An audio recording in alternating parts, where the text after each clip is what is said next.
साथियों, मेरा नाम है शुभम त्रिपाठी और आप देखना चालू कर चुके हैं आपका अपना यूट्यूब चैनल एडू भारत। जैसा कि आप लोग जानते हैं, बिहार पीसीएस के लिए और बिहार में जो भी टीचर्स का एग्ज़ाम है या फिर दरोगा का एग्ज़ाम है या फिर बिहार पीसीएस के जो भी एग्ज़ाम कंडक्ट करवाता है, वहाँ पे बिहार स्पेशल भरपूर आता है और उसके लिए हमने आपके लिए बिहार स्पेशल की क्लासेस चलाई हुई थी। ठीक है, और इस क्रम में आज ये हमारी तीसरी क्लास है। कौन सी क्लास है? थर्ड।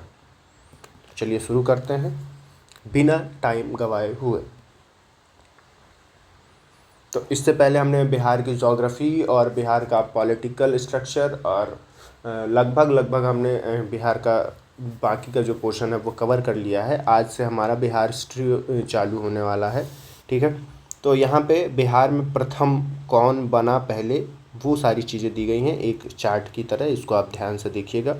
तो बिहार के पहले मुख्यमंत्री कौन थे? तो श्री कृष्ण सिंह सिन्हा थे। ठीक है, बिहार के प्रथम राज्यपाल कौन थे? तो जयराम दास दौलतराम जी थे। बिहार से बनने वाले पहले राष्ट्रपति कौन थे? तो ये राजेंद्र प्रसाद थे। ये भारत के पहले राष्ट्रपति हैं। पटना उच्च न्यायालय के मुख्य न्यायाधीश तो सर एडवर्ड मेनार्ड। पटना उच्च न्यायालय के पहले मुख्य न्यायाधीश यही थे। बिहार की पहली महिला मुख्यमंत्री कौन थी? तो ये राबड़ी देवी थी। ये हैं कौन? तो जो लालू प्रसाद यादव जी हैं उनकी पत्नी हैं। उसके बाद बिहार के पहले शिक्षा मंत्री कौन थे? तो बिहार के पहले शिक्षा मंत्री श्री कृष्ण सिन्हा ही थे। उसके बाद बिहार के पहले उप मुख्यमंत्री कौन थे? तो अनुग्रह नारायण सिन्हा जी थे।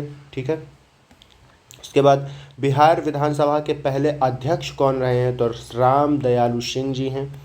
बिहार के से बनने वाले पहले उपराष्ट्रपति कौन रहे हैं? तो ये डॉक्टर जाकिर हुसैन रहे हैं।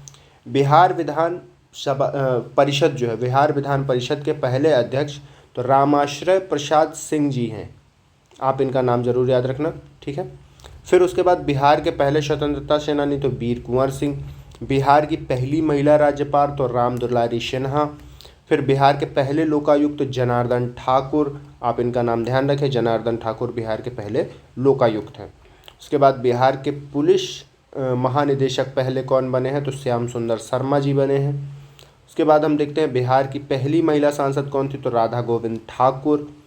बिहार की पहली ओलंपिक पदक विजेता तो कर्णम मल्लेश्वरी। ठीक है, भारत तोलन में इनको कांस्य पदक मिला हुआ था। ठीक है, तो ये बिहार से पहली महिला ओलंपिक पदक जीतने वाली महिला है। बिहार की पहली महिला आईएएस अधिकारी कौन थी? तो मंजू सिन्हा थी। फिर हम देखते हैं बिहार के पहले दलित मुख्यमंत्री कौन बने? तो भोला पासवान शास्त्री बने हैं। बिहार के पहले मुस्लिम मुख्यमंत्री कौन बने? तो अब्दुल गफूर बने हैं। बिहार में पहली बार राष्ट्रपति शासन कब लागू किया? तो 29 जून 1968 को पहली बार राष्ट्रपति शासन बिहार में लागू किया गया था। बिहार की पहली महिला जो लोकसभा अध्यक्ष बनी, इनका नाम है मीरा कुमार। ये कब बनी है? तो आपको याद हो अगर, ये 2009 से 14 वाला जो लोकसभा था, इसमें इनको बनाया गया था। फिर उसके बाद आता है, ये बाबू जगजीवन राम की पुत्री हैं मीरा कुमार। बिहार के पहले आईएएस अधिकारी कौन थे? सत्येंद्र नारायण सिन्हा थे। बिहार के पहले आईपीएस अधिकारी श्याम सुंदर शर्मा थे। बिहार में प्रथम प्रधानमंत्री, ठीक है, बिहार के प्रथम प्रधानमंत्री पद के समकक्ष जो होता था, मोहम्मद यूनुस, 1937 में बिहार का जो विधानसभा चुनाव हुआ था उसके प्रधानमंत्री बनाए गए थे। ठीक है, फिर उसके बाद आता है वर्ष 1912 में बिहार और उड़ीसा प्रेसिडेंसी के पहले गवर्नर कौन थे? तो लॉर्ड हार्डिंग थे। आप इनका नाम जरूर याद रखें, चार्ल्स हार्डिंग। ठीक है, बिहार का पहला बौद्ध स्थल जो यूनेस्को की विश्व धरोहर में शामिल हुआ है, ये बोध गया है। कब शामिल किया गया है इसको? तो इसको 2002 में शामिल किया गया है। फिर उसके बाद बिहार और उड़ीसा प्रांत का प्रथम गवर्नर कौन था? तो ये थे सत्येंद्र प्रसाद सिन्हा, 1920 से 1921 तक। आप ये याद रखें, उड़ीसा प्रांत के प्रथम गवर्नर में ये भारतीय हैं। और वहीं पे जब आप देखते हैं लॉर्ड हार्डिंग की या चार्ल्स हार्डिंग की, ये पहले ब्रिटिश है। और 1912 में ही पहली बार उड़ीसा और बिहार एक अलग स्टेट बना था। पहले ये बंगाल में ही शामिल थे, दोनों के दोनों। फिर हम देखते हैं बिहार उड़ीसा प्रांत का प्रथम लेफ्टिनेंट गवर्नर कौन है? तो sir Charles Stuart Bailey. Bihar राज्य के प्रथम governor sir James David Stephen, ये 1936 में बने। जब बिहार से कौन अलग हो जाता है तो उड़ीसा भी यहाँ से अब अलग हो जाता है 1936 में। अब केवल बिहार बचा है। तो बिहार के प्रथम गवर्नर की जब बात की जाएगी तो सर जेम्स डेविड स्टीफन आएंगे, और जब बिहार और उड़ीसा दोनों के गवर्नर की बात की जाएगी तो चार्ल्स हार्डिंग आएंगे, ध्यान रखिएगा। और जब बिहार और उड़ीसा के प्रथम भारतीय गवर्नर की बात होगी तो सत्येंद्र प्रसाद सिन्हा जी होंगे। अब देखिए हम लोग आ गए हैं इतिहास में। अब आप जानते हैं कि जो बिहार स्पेशल है वहाँ पे इतिहास से क्वेश्चन बहुत ज़्यादा बनते हैं। आप अगर समझ लीजिए कि अगर लगभग बिहार स्पेशल 20 क्वेश्चन पूछेगा तो 8 से 9 क्वेश्चन तो आपके इतिहास से होंगे, यानी कि लगभग 40-45% हिस्ट्री का वेटेज है बिहार स्पेशल में। तो देखिए बिहार के इतिहास के स्रोत क्या क्या हैं। तो बिहार में धातु प्रस्तर युग के अवशेष, मतलब कि ये बात कब की हो रही है, ये ताम्रपाषाण काल की बात हो रही है। तो चेचर एक जगह है वैशाली में, और सोनपुर ये भी वैशाली में है। चिरांद एक जगह है, ये छपरा में। यहाँ से ताम्रपाषाण युग के साक्ष्य मिले। फिर आप देखते हैं बिहार में मौर्यकालीन अभिलेख रामपुरवा एवं लौरिया अरेराज से मिले हुए हैं। फिर हम देखते हैं बिहार में गढ़वाल के अधिपत्र का प्रमाण मनेर ताम्रपत्र से प्राप्त होता है। पाल शासकों के संबंध में जानकारी मुंगेर अभिलेख से मिलती है। ठीक है, मुंगेर अभिलेख किसका है तो देवपाल का है। नारायण पाल का भागलपुर अभिलेख है। तो दो अभिलेख हैं पाल शासकों के, एक मुंगेर अभिलेख और एक भागलपुर अभिलेख। इनसे पाल शासकों की जानकारी मिलती है। बिहार में स्थित महान जनपदों के बारे में जानकारी अंगुत्तर निकाय से प्राप्त होती है। बिहार से प्राप्त पहली दो भाषाएं जो हैं, दो भाषा का अभिलेख जो है वो शेरशाह से संबंधित है। प्राचीन बिहार के संबंध में बौद्ध ग्रंथों के दीर्घ निकाय से महत्वपूर्ण जानकारी मिलती है। बिहार में पूर्व ऐतिहासिक काल का आरंभ 40,000 ईसा पूर्व से माना जाता है। ये पाषाण काल का काल है। ठीक है, पाषाण काल में कौन सा पाषाण काल, तो ये मध्य पाषाण काल है। फिर हम देखते हैं पूर्व ऐतिहासिक काल के कुल्हाड़ी, चाकू, मृदभांड जैसे अवशेष बिहार से प्राप्त हुए हैं। बिहार में कौन सी जगह है तो ये चिरांद, चेचर और सोनपुर। बिहार में मध्यवर्ती प्रस्तर युग के साक्ष्य मुंगेर से तथा ताम्र प्रस्तर युग के साथ चिरांद से या चेचार से प्राप्त हुए हैं। चेचर वैशाली में है और चिरांद आपका मिलेगा छपरा में। फिर हम देखते हैं सतपथ ब्राह्मण में बिहार को विदेह राज्य के रूप में वर्णित किया गया। सतपथ ब्राह्मण में जहां आर्यों के आगमन की चर्चा है। उत्तर वैदिक काल का महत्वपूर्ण राज्य विदेह को कहा जाता है। बिहार में वज्जी गणराज्य जो है ये 8 कुलों का एक संघ था। वज्जी गणराज्य कहाँ मिलेगा आपको तो ये उत्तरी बिहार में मिलता है, जिसकी राजधानी क्या थी वैशाली। फिर ईसा पूर्व 6ठी शताब्दी में विश्व का प्रथम गणतंत्रात्मक व्यवस्था वैशाली इसी वज्जी में ही थी। फिर आप देखते हैं मगध की प्रथम राजधानी जो थी वो गिरिव्रज थी। सियर उल मुताखरीन की रचना गुलाम हुसैन तबातई ने की थी। यह भी बिहार से संबंध महत्वपूर्ण जानकारी देता है। कौन, ये सियर उल मुताखरीन जो किताब है यह भी बिहार के बारे में महत्वपूर्ण जानकारी देती है। बिहार के लिए सर्वाधिक प्राचीनतम साहित्यिक स्रोत अथर्ववेद है। 16 महाजनपदों में 3 महाजनपद बिहार में कौन कौन से तो आपको पता है मगध, ठीक, उसके बाद अंग और वज्जी। वज्जी उत्तर बिहार में, अंग और मगध दक्षिण बिहार में। अंग महाजनपद भागलपुर मुंगेर में स्थित है। इसकी राजधानी चंपा थी। ठीक है, अब देखिए बिहार में महाजनपद किस प्रकार से हैं। अब हम लोग इतिहास में पूरी तरह से एंटर कर चुके हैं। तो महाजनपद काल में कुल 16 महाजनपद थे। बुद्ध के जन्म से पूर्व 6ठी शताब्दी ईसा पूर्व की बात हो रही है। 6ठी शताब्दी ईसा पूर्व, लगभग 6ठी शताब्दी ईसा पूर्व भारत को 16 महाजनपदों में विभाजित किया गया था। उस समय भारत के 16 महाजनपदों में से 3 अंग, वज्जी और मगध बिहार में थे।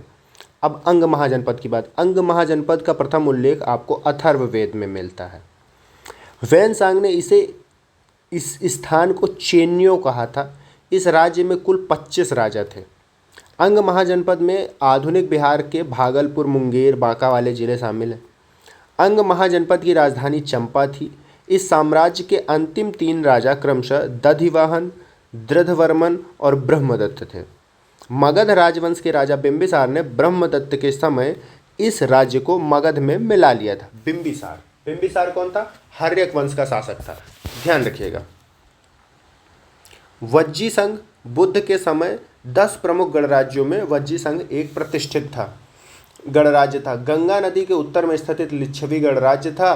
वैशाली और मुजफ्फरपुर तक फैला हुआ था। वज्जी संघ 8 कुलों का एक संघ था, जिसमें विदेह, ज्ञानात्रिक, लिच्छवी, वज्जी शक्तिशाली कुल थे। वज्जी संघ की राजधानी वैशाली थी। कौटिल्य ने लिच्छवी राज का उल्लेख राज शब्दोपजीवी संघ के रूप में किया है। आप जानते हैं राजाओं की सभा को संस्था कहा जाता था। संस्था में सभी राजाओं को समान अधिकार प्राप्त होते थे। आपको याद हो वैदिक काल में संस्था और समिति नाम की 2 संस्थाओं का वर्णन मिलता है आपको। फिर आप देखते हैं मगध राजवंश। मगध, जिसका सबसे पहले उल्लेख अथर्ववेद में मिलता है, गंगा के दक्षिण पूर्व में स्थित, जिसके जिले पटना, गया, शाहजहानाबाद के कुछ क्षेत्र शामिल थे। उसके बाद इसके पहले राजधानी जो थी वो राजगीर थी। बाद में इसकी राजधानी पाटलिपुत्र बनी। राजगीर से भी पहले इसकी राजधानी गिरिव्रज थी, ठीक है, लेकिन गिरिव्रज ज़्यादा दिन तक रही नहीं, राजगीर बना दी गई। और राजगीर के बाद जो पहली राजधानी सबसे ज़्यादा चली, सबसे ज़्यादा प्रचलित राजधानी पाटलिपुत्र है। हालांकि राजगीर भी काफ़ी समय तक राजधानी रही है। फिर हम देखते हैं वृहद्रथ वंश। इसकी स्थापना किसने की थी? तो वृहद्रथ, जो चेदी राज वसु के सबसे बड़े पुत्र थे, मगध में अपना शासन स्थापित किया और प्रसिद्ध वृहद्रथ राजवंश की स्थापना की। जरासंध, इस वंश में 10 राजा थे, जिनमें से वृहद्रथ का पुत्र जरासंध एक शक्तिशाली सम्राट था। उसने चेदी, अंग, पुंड्र, वंगा, कलिंग पर अपना प्रभुत्व बढ़ाया था। जरासंध का वध भीम द्वारा किया गया था कृष्ण की सहायता से। अगर आपको याद हो तो ये महाभारत जो हम लोग देखते हैं पौराणिक कथाओं में, उस क्रम में जरासंध वध दिखाया जाता है। जरासंध वध ऐसा, जरासंध को वरदान था कि उसको कोई मार नहीं सकता था। उसके लिए, उसको मारने के लिए उसको बीच से फाड़ के उसके दोनों टुकड़े जो होते थे शरीर के, उसको अलग अलग दिशाओं में फेंकना था। और ये काम भीम ने किया था। जरासंध से मल्ल युद्ध किया था। और मल्ल युद्ध का मतलब अखाड़े में कुश्ती होती है। और फिर जरासंध को बीच से फाड़ दिया था और उसका जो बायां शरीर था उसको दाईं तरफ और दाएं शरीर को बाएं तरफ फेंक दिया था। जो बृहद्रथ वंश था, यानी कि ये जरासंध, इनकी राजधानी क्या थी? गिरिव्रज थी। इसी को राजगृह कहा जाता है, जिसे वसुमती भी कहा जाता है। सहदेव, जरासंध के पुत्र के बाद 22 राजा हुए। सहदेव जो कि जरासंध का पुत्र है, आपको याद हो तो महाभारत में सहदेव जो है वो पांडवों का भाई है और जरासंध के पुत्र का भी नाम सेम है, तो आप कंफ्यूज मत होइएगा। रिपुंजय आखिरी व्यक्ति था जिसे उसकी मंत्री पुलिका ने मार डाला, जिसने फिर अपने बेटे को सिंहासन पर बैठाया। ये था आपका बृहद्रथ वंश। अब देखिए हम आ जाते हैं बौद्ध धर्म में। तो बुद्ध का जन्म और प्रारंभिक जीवन, सबसे पहले आप देखिए, एक राजकुमार का जन्म, सिद्धार्थ, ठीक है, सिद्धार्थ गौतम इनके बचपन का नाम था। जन्म लगभग 563 या 564 ईसा पूर्व माना जाता है। कहाँ पे? कपिलवस्तु में, आधुनिक नेपाल में है ये, ठीक। एक शाक्य राजवंश में इनका जन्म हुआ। कपिलवस्तु का साम्राज्य, उनका जन्म एक शाही परिवार में हुआ था, जिसमें उन्हें सभी प्रकार की सुख सुविधाएं और विलासिताएं प्राप्त थी। उनके पिता राजा शुद्धोधन कपिलवस्तु के छोटे से साम्राज्य पर शासन करते थे। महात्मा बुद्ध का विवाह जो हुआ वो यशोधरा नाम की एक कोलीय कन्या से हुआ था। राहुल इनके पुत्र का नाम था। अब देखिए, गौतम संसार के सत्य की खोज में विश्व त्याग करना चाहते थे। वह एक बूढ़े आदमी, एक बीमार आदमी और एक मृत आदमी को देखकर आश्चर्यचकित रह गए थे। मतलब गौतम बुद्ध का जो मन परिवर्तित हुआ कि उनको अब बस आध्यात्म में जाना है और सांसारिक जीवन से छुटकारा चाहिए, उसका जो कारण था वो यही घटना थी कि उन्होंने एक दिन में इन 3 व्यक्तियों को देखा। एक आदमी को, एक बूढ़े को और एक बीमार आदमी को, एक बूढ़े आदमी को और एक मृत आदमी को, और उसके बाद उनका मन परिवर्तित हो गया। महाभिनिष्क्रमण, महाबलिदान, ठीक है। तो अपने ज्ञान प्राप्ति के लिए घर छोड़ने की जो क्रिया थी उसको महाभिनिष्क्रमण के नाम से जाना जाता है। शांति और ज्ञान की तलाश में वह अपनी पत्नी और बेटे को छोड़कर चुपचाप महल से निकल गए, यही महाभिनिष्क्रमण है। ठीक है। वह अपने घोड़े कंथक और सारथी चंडा, ठीक है, चंडक नहीं था, ये कई जगह यहाँ पे आपको चन्ना लिखा हुआ मिलेगा, चन्ना, ऐसा आप ये नाम भी जरूर याद रखें, चंडक यहाँ पे लिखा हुआ है भले ही।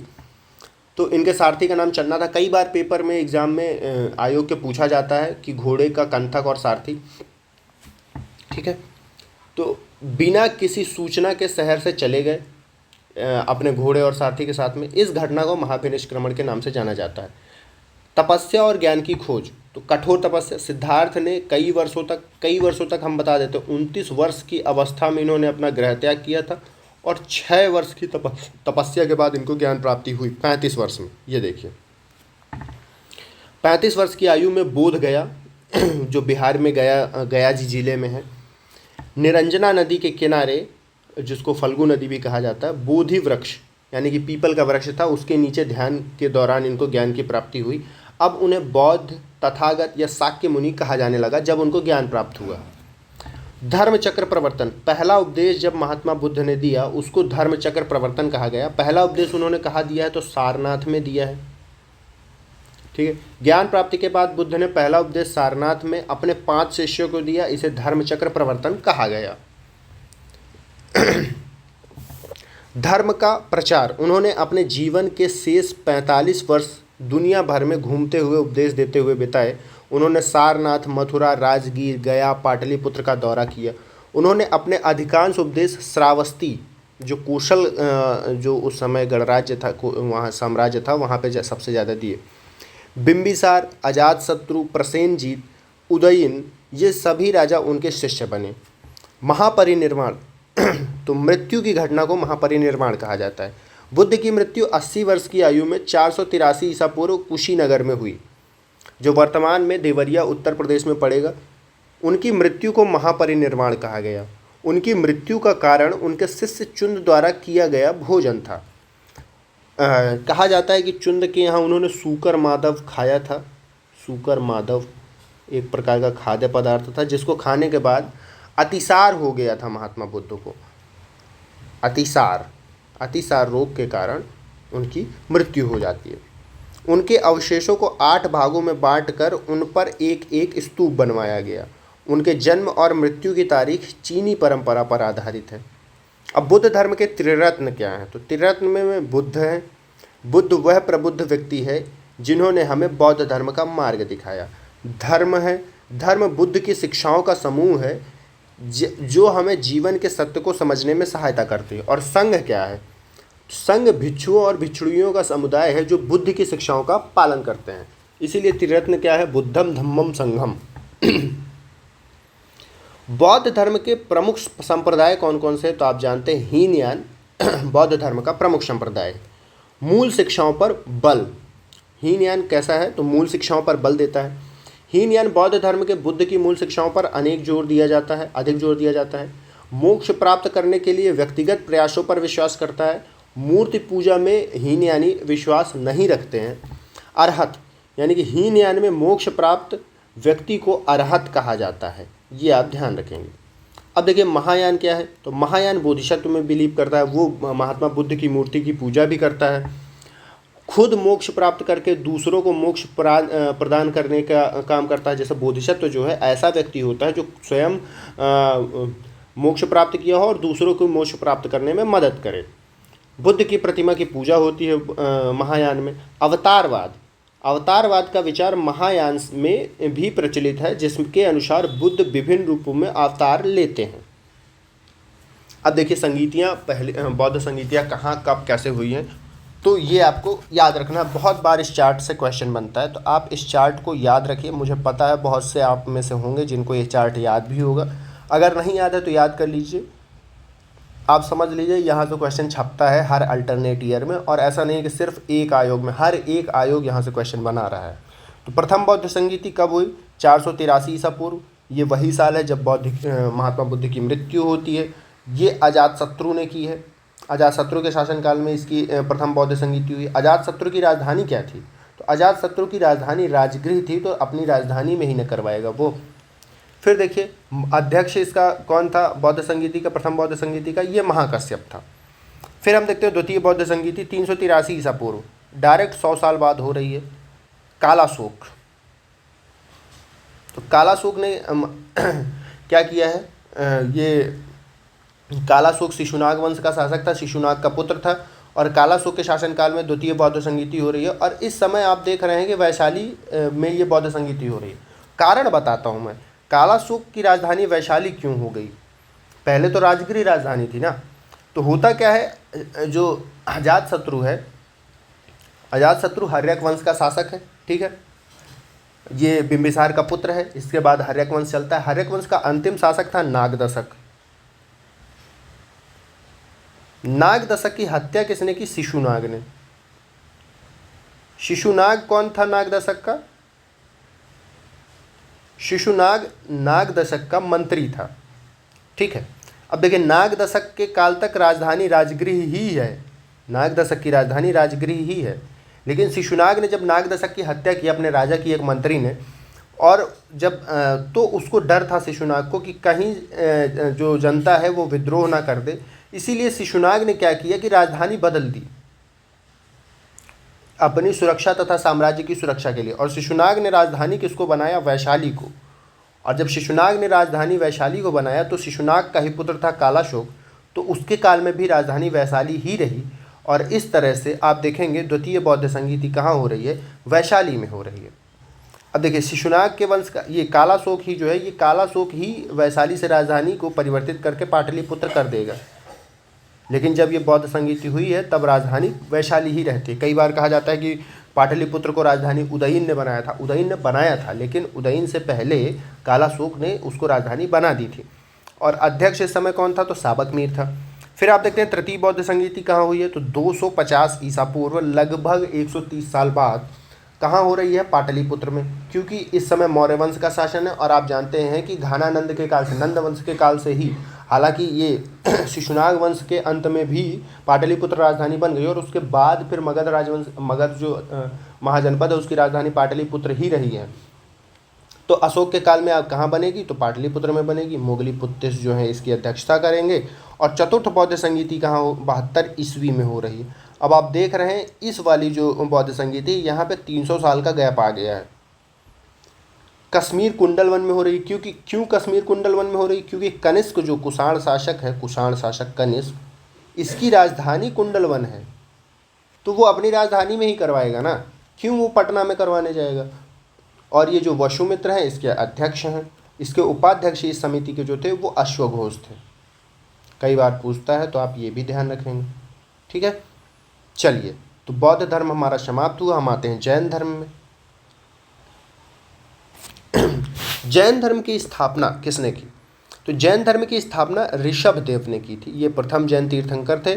और जो 24वें तीर्थंकर हुए स्वामी महावीर स्वामी, उन्होंने इसको सबसे ज़्यादा लाइमलाइट पे लेके आए जैन धर्म को। मतलब सबसे ज़्यादा जो जैन धर्म का प्रसार हुआ वो महावीर के काल में हुआ। महत्वपूर्ण तीर्थंकर अगर आप देखें तो ऋषभदेव जो है प्रथम तीर्थंकर हैं, जिन्हें आदिनाथ कहा जाता है।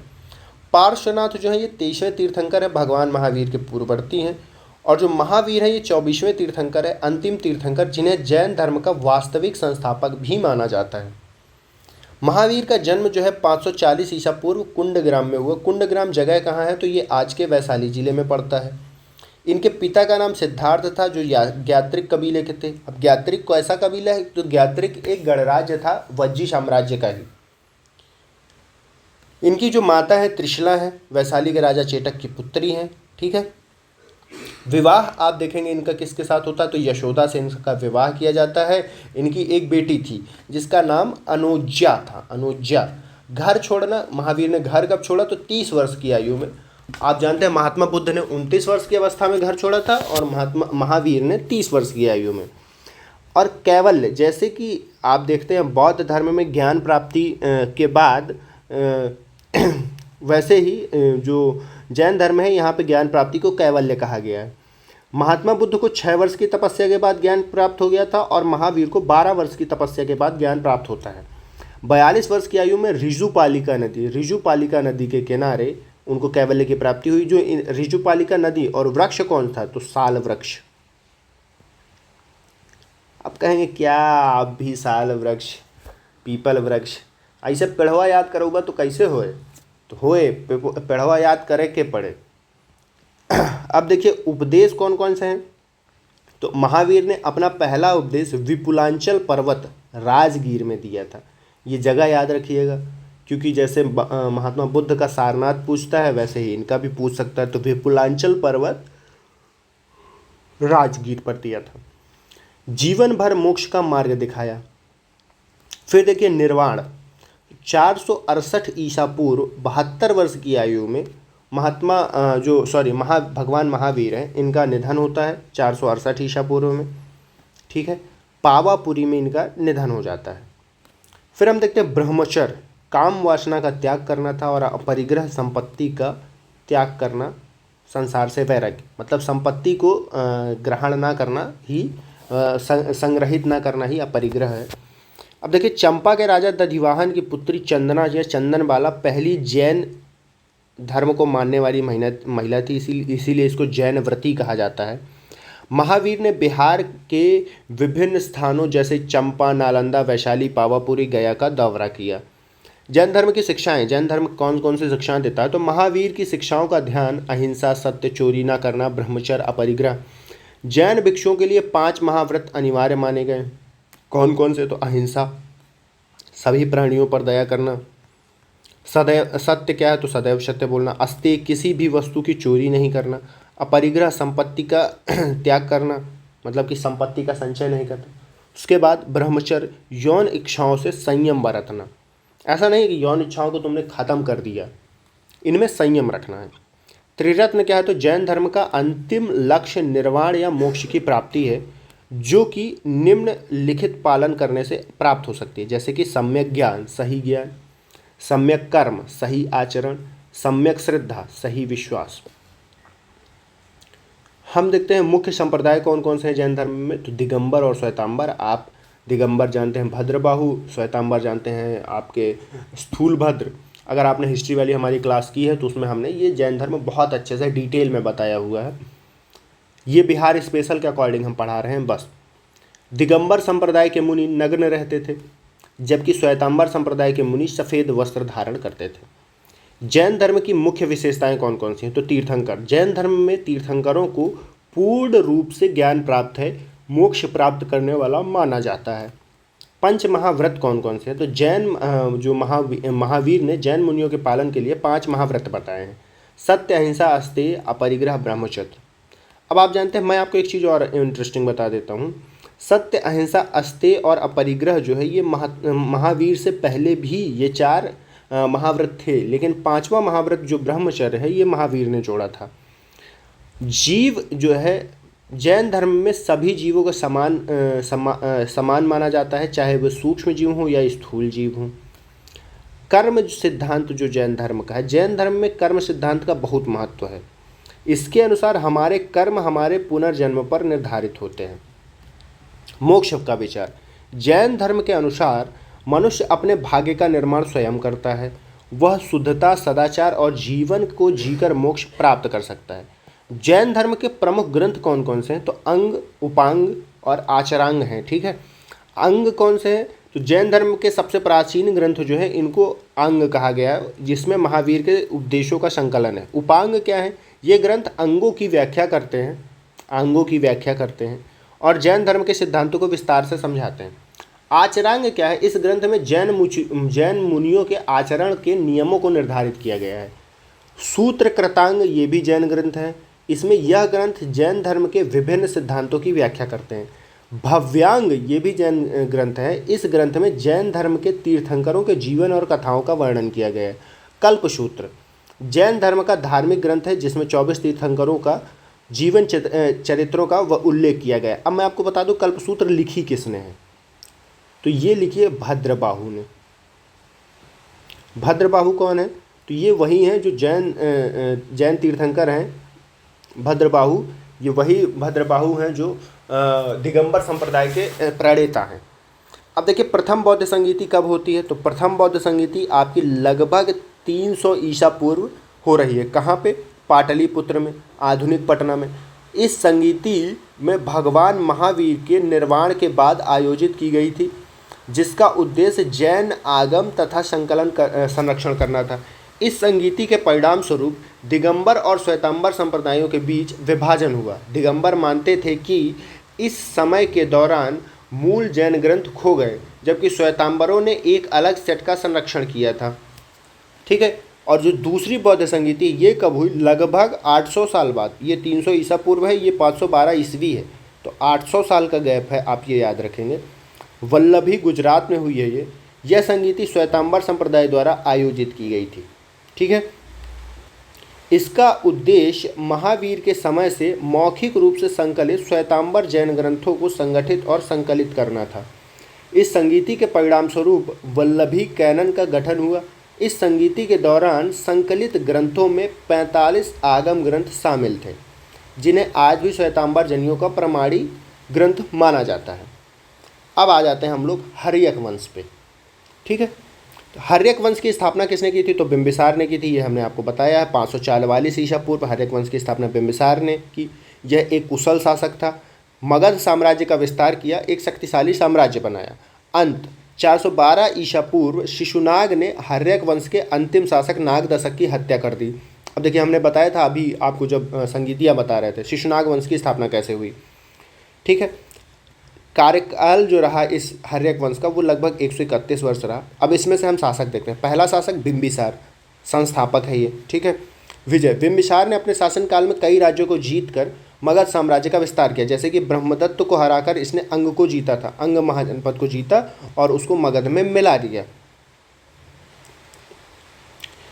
कूटनीति का प्रयोग करके कई राज्यों से मित्रतापूर्ण संबंध बनाए। इसने वैवाहिक संबंधों के आधार पर भी राज्य का विस्तार किया था। जैसे कि प्रसेनजीत की बहन महाकोसला से विवाह किया, वैशाली के राजा चेटक की पुत्री चेलना से विवाह किया, मध्य देश की राजकुमारी क्षेमा से विवाह करके इसने इन राज्यों को अपने संरक्षण में लिया। बिंबिसार जो था ये बुद्ध धर्म का अनुयायी था और बौद्ध धर्म का आदर करता था। राजधानी, इसने राजगृह को अपनी राजधानी बनाया था। उत्तराधिकारी, बिंबिसार का उत्तराधिकारी अजातशत्रु बना। ठीक है। अजातशत्रु ने बिंबिसार की हत्या की थी, ये आप ध्यान रखिएगा। अजातशत्रु ने 493 ईसा पूर्व गद्दी पर बैठा। अजातशत्रु एक सशक्त शासक था, उसने कई युद्ध लड़े। वैशाली पर विजय प्राप्त कर उस समय एक शक्तिशाली गणराज्य था, वैशाली पर उसने जीत प्राप्त की थी। प्रथम बौद्ध संगीति इसी के काल में हुई थी। उदयन जो है ये अजातशत्रु के बाद उदयन ने शासन संभाला था। उदयन का योगदान, राजधानी स्थानांतरण। उदयन ने राजधानी राजगृह से पाटलिपुत्र स्थानांतरित की थी। पाटलिपुत्र गंगा और सोन नदियों के संगम पर स्थित था और यह रणनीतिक रूप से महत्वपूर्ण था। पाटलिपुत्र के बाद मौर्य साम्राज्य की राजधानी, पाटलिपुत्र बाद में मौर्य साम्राज्य की राजधानी भी बना था। अब आप देखिए साम्राज्य विस्तार। उदयन ने भी अपने पिता की तरह साम्राज्य का विस्तार किया। कला और संस्कृति का संरक्षण। उदयन ने कला और संस्कृति को संरक्षण दिया। अपने शासनकाल में कई भव्य महल और मंदिर बनवाए। नागदशक, उदयन के बाद नागदशक ने शासन का संभाला और ये हर्यक वंश का अंतिम शासक बना। हर्यक वंश के बाद मगध पर शिशुनाग वंश ने शासन किया है। हर्यक वंश के उपनाम कौन से हैं? तो बिंबिसार। हर्यक वंश का संस्थापक, इसे श्रेणिक के नाम से भी जाना जाता है। अजातशत्रु बिंबिसार का पुत्र था, इसमें इसको कुड़िक के नाम से जाना जाता है। और हर्यक वंश को पितृहंता वंश कहा जाता है, ये आप जरूर याद रखें। बिंबिसार को कुशल नरेश द्वारा दहेज में कजिका ग्राम प्राप्त हुआ था, जिसको आज काशी कहा जाता है। मैं आपको जब बता दूं, ये जो अजातशत्रु है इसने अपने पिता की हत्या की थी और अजातशत्रु की हत्या उसके पुत्र उदयन ने की थी। इस कारण इसको पितृहंता वंश कहा जाता है, यानी कि राजा बनने के लिए पुत्र जो है वो अपने पिता की ही हत्या कर दे रहा है, इसलिए इसको पितृहंता वंश कहा जाता है। मैं आपको बताऊं, ये बिंबिसार जो है, बिंबिसार को कुशल नरेश द्वारा कजिका, काशी जो आज का काशी है, ये दहेज में दिया गया। अब जब काशी दहेज में मिला था इनको, उसके बाद होता क्या है कि जो बिंबिसार है इनका साला और अजातशत्रु का मामा प्रसेनजीत, जैसे ही अजातशत्रु ने बिंबिसार की हत्या की तो मामा जी गुस्सा हो गए और प्रसेनजीत से फिर लड़ा अजातशत्रु, और अजातशत्रु ने लड़कर काशी जीता, क्योंकि काशी प्रसेनजीत ने वापस ले लिया कि ये हमने दहेज में दिया था अपने जीजा जी को और तुमने साला हमारे जीजा जी को ही मार दिया। तो प्रसेनजीत ने वापस ले लिया काशी। फिर अजातशत्रु आया और प्रसेनजीत से उसने युद्ध किया और काशी को जीता। नंदवंश, अब हम देखते हैं नंदवंश, ये शिशुनाग वंश के बाद आता है। अब देखिए शिशुनाग वंश का ज़्यादा वर्णन इसलिए नहीं है क्योंकि इसका शिशुनाग वंश में ज़्यादा प्रतापी राजा हुए नहीं। इसमें शिशुनाग था, शिशुनाग और कालाशोक। इसके बाद किसी का नाम भी आपको देखने को नहीं मिलता। शिशुनाग का नाम मिलने का कारण है क्योंकि इसने हर्यक वंश की कहानी समाप्त की और कालाशोक के समय आपका द्वितीय बौद्ध संगीति हुई। देखिए नंदवंश की स्थापना किसने की? तो महापद्मनंद ने की थी। 4वीं शताब्दी ईसा पूर्व में राजधानी इसने पाटलिपुत्र को बनाया। नंदवंश के शासक मगध साम्राज्य को एक शक्तिशाली साम्राज्य बनाने में सफल रहे। नंदवंश के पास एक विशाल सेना थी, उस समय की सबसे शक्तिशाली सेनाओं में से एक थी। इसी कारण आपको मैं बता दूं, जो महापद्मनंद है उसको उग्रसेन कहा जाता था, जिसके पास उग्र सेना हो। नंद शासकों ने कृषि और व्यापार को बढ़ावा दिया। महान सिकंदर जो है इसका आक्रमण नंदवंश के समय ही हुआ है। तब गद्दी पर कौन था? घनानंद था। घनानंद कौन है? तो ये महापद्मनंद का पुत्र है। पतन, नंदवंश का पतन चंद्रगुप्त मौर्य द्वारा किया गया। चंद्रगुप्त मौर्य के ने घनानंद की हत्या की, ठीक है, और उसके बाद वो गद्दी पर बैठा। महापद्मनंद ने कलिंग को विजित किया और जिन की मूर्ति प्राप्त की। महापद्मनंद ने जिन की मूर्ति प्राप्त की। जिन किसकी मूर्ति? महावीर की मूर्ति होती थी।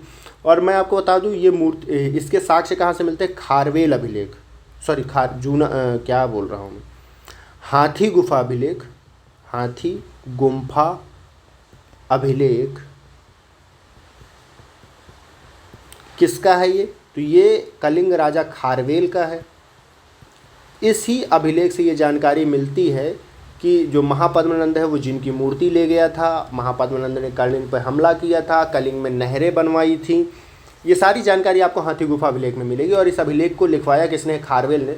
और इसी अभिलेख में आपको ये जानकारी भी मिलती है कि अंत में खारवेल ने मगध पर आक्रमण किया और जिनकी मूर्ति वापस लेके आया था ये आदमी। तो ये जानकारी भी आप याद रखिएगा, जो इस बुक में नहीं है वो हम एक्स्ट्रा आपको देने का काम करेंगे। अब देखिए मौर्य वंश का उदय और स्थापना। तो मौर्य वंश का संस्थापक कौन है? तो चंद्रगुप्त मौर्य ने घनानंद को परास्त करके मौर्य वंश की स्थापना की। अब चाणक्य का योगदान इसमें बहुत है। चाणक्य कौन है? तो ये चंद्रगुप्त मौर्य के गुरु हैं। इन्होंने राजनीतिक सलाह दी थी चंद्रगुप्त मौर्य को और उसको राजा बनाने में बहुत बड़ा हाथ चाणक्य का था। चंद्रगुप्त मौर्य ने अपने सैन्य अभियानों के माध्यम से मौर्य साम्राज्य का विस्तार अफगानिस्तान से बंगाल तक किया था।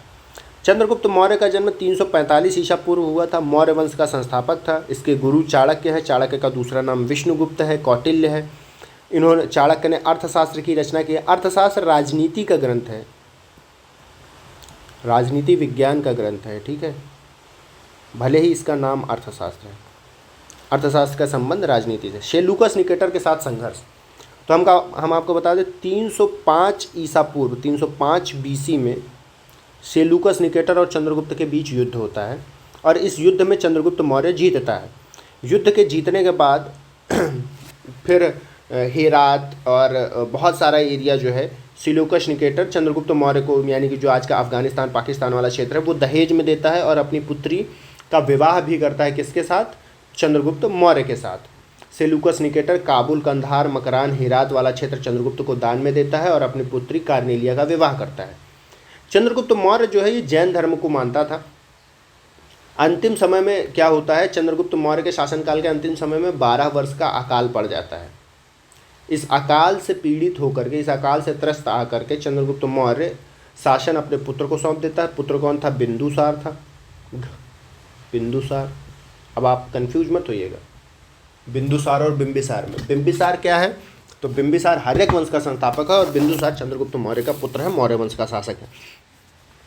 तो बिंदुसार को शासन सौंप करके चंद्रगुप्त मौर्य क्या करते हैं? भद्रबाहु के साथ, जो कि एक दिगंबर संत थे, उनके साथ चले जाते हैं श्रवणबेलगोला, जो आज के कर्नाटक में है, और संलेखना विधि के द्वारा अपनी जीवन लीला समाप्त कर देते हैं। संलेखना विधि क्या है? इस विधि में आप खाना पानी छोड़ देते हैं और मृत्यु को प्राप्त होते हैं।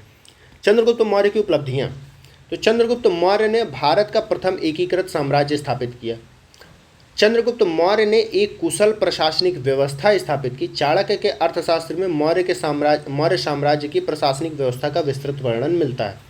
मेगास्थनीज सेल्यूकस निकेटर का जो कि राजदूत था, ये भी इसके दरबार में ही रहता था और इसने अपनी पुस्तक इंडिका में मौर्य साम्राज्य के प्रशासन की व्याख्या बहुत अच्छे से की है, जिसमें नगर प्रशासन की भी व्याख्या मिलती है, जिसमें से 6 समितियां नगर प्रशासन से संबंधित थी, जिसमें से प्रत्येक समिति में 5 सदस्य होते थे। ठीक है। सैन्य शक्ति, चंद्रगुप्त मौर्य एक विशाल सेना का निर्माण किया जो उस समय की सबसे शक्तिशाली सेनाओं में से एक थी। अर्थव्यवस्था, चंद्रगुप्त मौर्य ने शासनकाल में कृषि, व्यापार एवं उद्योग का विकास हुआ। ऐतिहासिक स्रोतों के अनुसार चंद्रगुप्त मौर्य ने अपने जीवन के अंतिम वर्षों में जैन धर्म अपना लिया था। श्रवण बेलगोला, ऐसा माना जाता है चंद्रगुप्त मौर्य ने श्रवण बेलगोला में उपवास किया और अपने जो प्राण है वो त्यागे। उपवास, कुछ किंवदंतियों के अनुसार चंद्रगुप्त मौर्य ने उपवास करके जीवन समाप्त किया था। विदेशी राजदूतों का संबंध, तो बिंदुसार के दरबार में कई विदेशी राजदूत आए, जैसे कि सेल्यूकस निकेटर के पुत्र एंटियोकस ने मेगास्थनीज को बिंदुसार के दरबार में भेजा। मेगास्थनीज ने इंडिका नामक पुस्तक लिखी, उसने मौर्य साम्राज्य का वर्णन है। बिंदुसार का उपमा नाम आपको अमित्रघात और वायु पुराण में इसे भद्रसाल भी बुलाया गया है। मैं आपको बता दूं, बिंदुसार का एक नाम आपको सिंहसेन भी मिलेगा, ये नाम भी याद रखिए, तीनों याद रखिए, भद्रसार, सिंहसेन, अमित्रघात। अब देखिए बिंदुसार का जन्म और राज्याभिषेक। बिंदुसार का जन्म 320 ईसा पूर्व में होता है लगभग, और 298 ईसा पूर्व में अपने पिता की मृत्यु के बाद इसने गद्दी संभाला। शासनकाल, बिंदुसार ने लगभग 25 वर्षों तक शासन किया। यह आजीवक संप्रदाय से संबंधित था। आजीवक संप्रदाय के संस्थापक मुखलिपुत्र गोसाल थे। इनका नाम याद रखिएगा, किससे संबंधित है? आजीवक संप्रदाय से। बिंदुसार के शासनकाल में मौर्य साम्राज्य अफगानिस्तान से बंगाल तक फैला हुआ था। बिंदुसार अपने पिता चंद्रगुप्त मौर्य की तरह विस्तारवादी नीति का पालन नहीं किया, वे शांतिपूर्ण नीति अपनाई। बिंदुसार के दरबार में सीरिया के शासक एंटियोकस प्रथम ने डायमेकस नामक राजदूत भेजा। इसी तरह मिस्र के शासक टालमी सेकंड ने, टालमी फिलाडेल्फस जिसको कहा जाता है, इसने डायनोसियस नामक राजदूत भेजा। अब देखिए कौन सा शासक कौन सा राजदूत भेज रहा है, इनके नाम थोड़ा याद रखिएगा। कई बार सही मिलान में ऐसे क्वेश्चन बना के दिए हैं आयोगों ने, चाहे वो यूपी पीसीएस आयोग हो या फिर बिहार पीसीएस आयोग हो। इस तरह के क्वेश्चन यूपीएससी ने भी पूछे हुए हैं।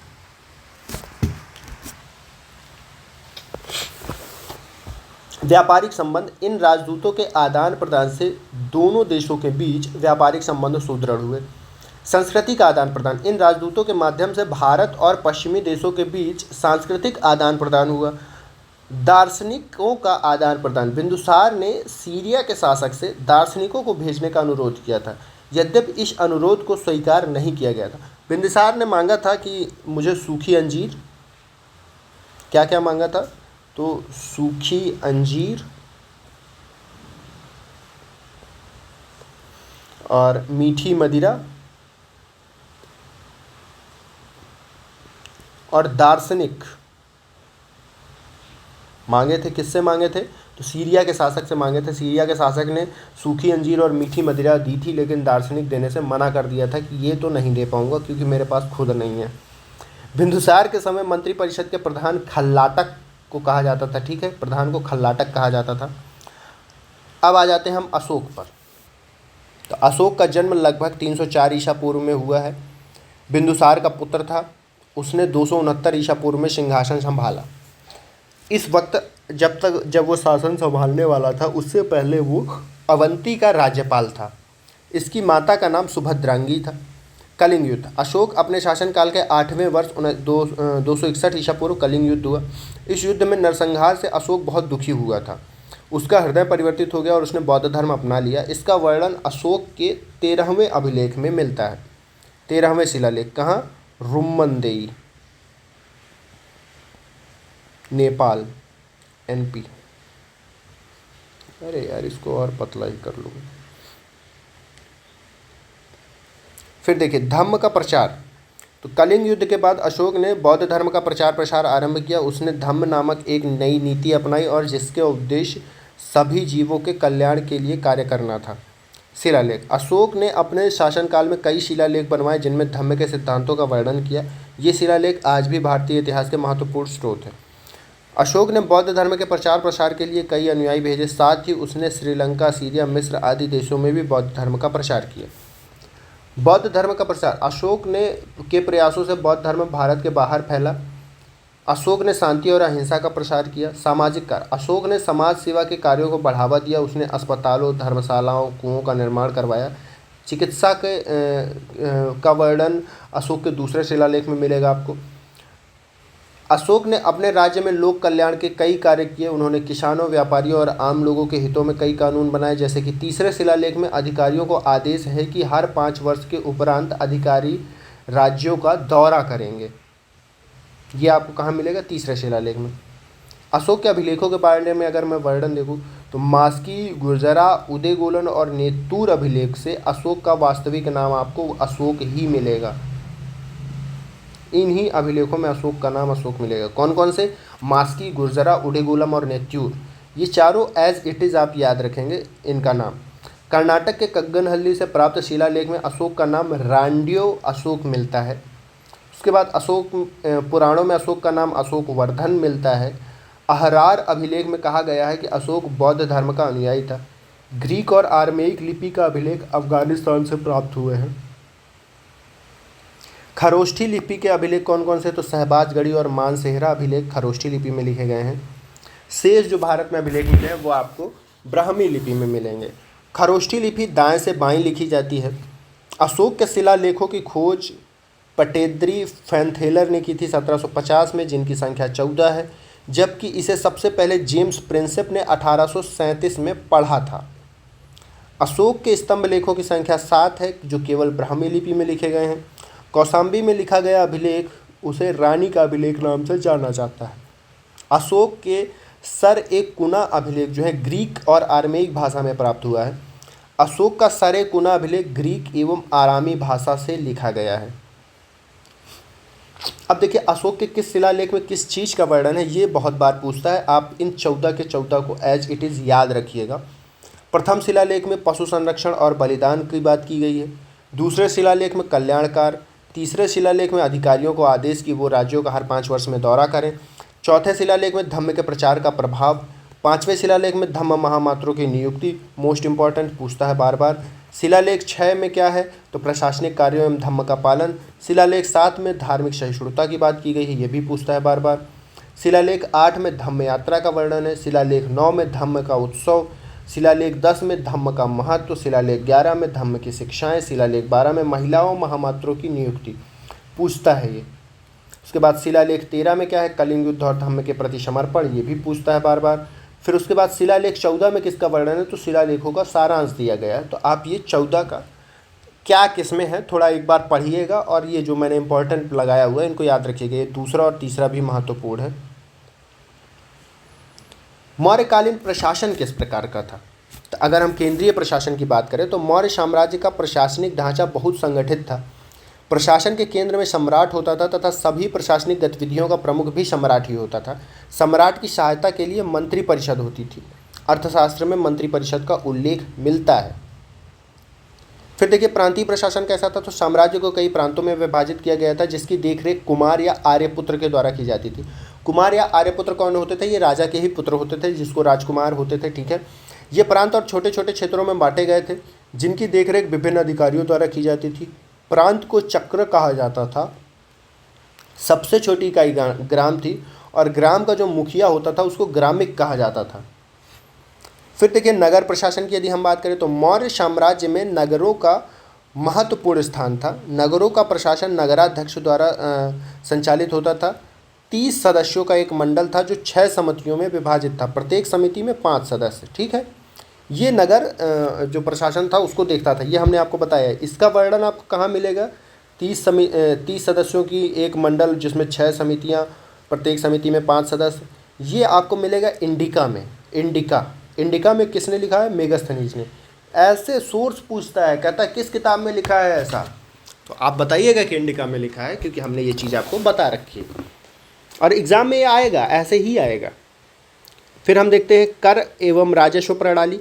तो मौर्य साम्राज्य की एक कर व्यवस्था बहुत व्यवस्थित है। कृषि पर कर भूतक कहा जाता है इसको, व्यापार कर को शुल्क कहा जाता है और अन्य प्रकार के कर लगाए जाते थे। चंद्रगुप्त मौर्य के प्रधानमंत्री चाणक्य द्वारा लिखे गए अर्थशास्त्र में राजस्व संग्रहण की विस्तृत जानकारी मिलती है। पंकदोक सन्निरोधे कर ये सड़क पर कचरा फैलाने के लिए लगाया जाता था। अब देखिए, अगर आप थोड़ी सी संस्कृत समझते हैं तो पंक मीन्स कचरा होता है या कीचड़ होता है, ठीक है। सन्निरोधे, रोध माने फैलाना होता है, अवरोध करना होता है। तो अगर सड़क पर आपने कचरा फैलाया है तो उसके लिए आपको पंकद, साला कैसा नाम है ये, पंकद सन्निरोधे कर, ये कर आपको देना पड़ेगा। न्याय व्यवस्था कैसी थी? तो मौर्य साम्राज्य में न्यायिक व्यवस्था अत्यंत विकसित थी। सम्राट सर्वोच्च न्यायाधीश होता था, ये बात आप ध्यान रखिएगा। सबसे बड़ा न्यायाधीश कौन? सम्राट। जनपदीय न्यायालय के न्यायाधीश को रज्जुक कहा जाता था, ठीक है। रज्जुक आज के डीएम जैसा होता था। लेकिन प्रांतीय और स्थानीय स्तर पर भी न्यायालय थे। कर चोरी के लिए मृत्यु दंड दे दिया जाता था इस समय पे, तो ये आप ध्यान रखिएगा, बहुत इंटरेस्टिंग चीज़ है। सैन्य प्रशासन मौर्य साम्राज्य, बहुत तेज़ बारिश हो रही है, आप लोग को थोड़ा सा एडजस्ट करना पड़ेगा, हो सकता है आवाज़ आ रही हो। तो हम लोग थे सैन्य प्रशासन पर। मौर्य साम्राज्य की एक सशक्त सेना थी जिसे 4 भागों में बांटा गया था: पैदल सेना, घुड़सवार सेना, रथ सेना और हाथी सेना।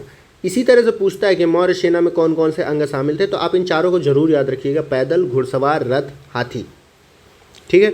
सेना का मुख्य ख्यालय जो था वो कहाँ पे था? मुख्यालय पाटलिपुत्र में था। इसे महासेनापति द्वारा, जिसको नायक कहा जाता था, उसके द्वारा नियंत्रित किया जाता था। गुप्तचर विभाग भी इस समय पर एक्टिव था, ठीक है। मौर्य साम्राज्य में गुप्तचर को विभाग था जिसको गूढ़ पुरुष कहा जाता था इस काल में, ठीक है, जो महामात्य सर्प नामक अधिकारी के अधीन काम करते थे, ठीक है। गुप्तचर को अर्थशास्त्र में चर या गूढ़ पुरुष कहा गया है, अर्थशास्त्र में कहा गया है, ठीक है। ये गुप्तचर विभिन्न रूपों में समाज के अलग अलग हिस्सों में घुसपैठ करके सूचनाएं जुटाते थे और सीधे सम्राट को रिपोर्ट करते थे। अब देखिए अर्थशास्त्र क्या है, तो कौटिल्य का अर्थशास्त्र मौर्य प्रशासन पर प्रमुख मार्गदर्शक ग्रंथ है। इसमें राज्य प्रशासन, आर्थिक नीतियों, सैन्य रणनीति तथा सामाजिक व्यवस्थाओं के बारे में विस्तृत जानकारी आपको मिल जाएगी। धार्मिक और सामाजिक जीवन इस समय किस प्रकार का था, तो अशोक के शासनकाल में धार्मिक और सामाजिक नीतियों पर विशेष जोर दिया गया था। अशोक ने बौद्ध धर्म को अपनाया और धम्म का प्रचार प्रसार किया। अशोक के शिलालेखों और स्तंभों के धार्मिक और नैतिक शिक्षाओं का उल्लेख मिलता है। अशोक के चौथे शिलालेख में धम्म का वर्णन मिलता है। अब देखिए मौर्य प्रशासनिक संरचना किस प्रकार की है, तो मौर्य साम्राज्य में सबसे ऊपर कौन होता था? सम्राट। उसके बाद प्रांत आते थे, प्रांतों के बाद जिला निकाय आते थे और जिला निकाय के बाद स्थानीय निकाय। स्थानीय निकाय में क्या होता था? 800 ग्राम होते थे। 800 ग्रामों को बांटा जाता था द्रोणमुख में, जहाँ 400 ग्राम होते थे। द्रोणमुख को बांटा जाता था खारवाटिक में, जहाँ 200 ग्राम होते थे। खारवाटिक को बांटा जाता था संग्रहण में, जहाँ 100 ग्राम होते थे। और फिर उसके बाद आता था ग्राम प्रधान या ग्रामिक। तो मौर्यकालीन महत्वपूर्ण अवसंरचना किस प्रकार है, तो अशोक स्तंभ में भारतीय स्थापत्य कला के उत्कृष्ट उदाहरण देखने को मिले हैं। स्तंभ पूरे भारत में विभिन्न स्थानों पर स्थापित किए गए थे। इनमें से सबसे प्रसिद्ध स्तंभ सारनाथ में स्थित है, जिसमें 4 सिंहों का शीर्ष है, ठीक है। इसे भारत का राष्ट्रीय प्रतीक भी माना जाता है। स्तंभों पर अशोक के धर्म संबंधी आदेश खुदे हुए हैं, जो शांति, अहिंसा और धार्मिक सहिष्णुता का प्रचार करते हैं। अशोक के शिलालेख, अशोक ने अपने शासनकाल में कई शिलालेखों की स्थापना की है, जिन पर उनके धार्मिक आदेश, सामाजिक नियम खुदे हुए हैं। ये शिलालेख भारत, नेपाल, पाकिस्तान, अफगानिस्तान में विभिन्न स्थानों पर मिलेंगे आपको। इनमें प्रमुख शिलालेख गिरनार शिलालेख, शाहबाजगढ़ी शिलालेख और धौली शिलालेख है। आप देखेंगे सारनाथ स्तूप, तो अशोक ने सारनाथ में धमेख स्तूप का निर्माण करवाया, जो बौद्ध धर्म के महत्वपूर्ण स्थल के रूप में प्रसिद्ध हुआ। यह बौद्ध स्तूप कला स्थापत्य का उत्कृष्ट नमूना है। अशोक ने बौद्ध विहारों और मठों का भी निर्माण करवाया है। इसमें नालंदा और तक्षशिला जैसे प्रमुख शिक्षा केंद्र शामिल हैं। अशोक ने बौद्ध भिक्षुओं के लिए धर्मशालाओं और अनेक सुविधाओं का भी निर्माण करवाया। सांची स्तूप, मध्य प्रदेश के सांची में स्थित महान स्तूप अशोक द्वारा निर्मित बौद्ध स्थापत्य कला का महत्वपूर्ण उदाहरण है। इस स्तूप का निर्माण बौद्ध धर्म के अनुयायियों के लिए एक महत्वपूर्ण तीर्थ स्थल के रूप में कराया गया। इसके चारों ओर तोरण द्वार और बौद्ध कला की उत्कृष्ट कृतियाँ हैं। हम देखते हैं अशोक के गुफा मंदिर किस प्रकार हैं।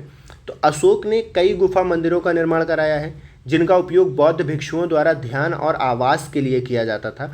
इनमें सबसे प्रसिद्ध है बराबर की गुफा और नागार्जुनी गुफाएं जो बिहार में ही स्थित है।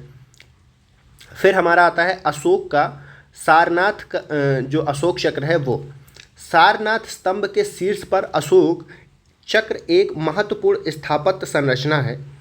24 तीलियों वाला चक्र भारत के राष्ट्रीय ध्वज का भी हिस्सा है। अब देखिए ये जो चक्र है भारत का जो राष्ट्रीय ध्वज है उसमें जो चक्र दिखाया गया है 24 तीलियों वाला वो यहीं से लिया गया है। यह धर्म चक्र के रूप में जाना जाता है। धर्म और नैतिकता और न्याय का प्रतीक है। ठीक है।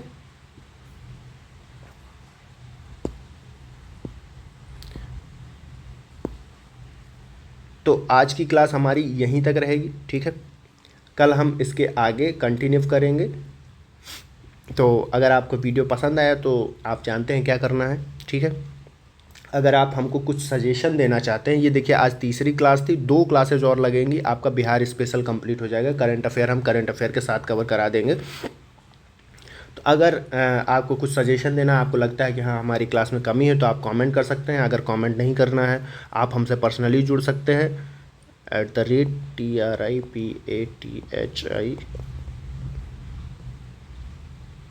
यहाँ पे। ठीक है, ये इंस्टाग्राम है, आप यहाँ पे पर्सनली जुड़ सकते हैं। नहीं तो मैं मिलूँगा आपको अगले वीडियो में। जय हिंद, जय भारत।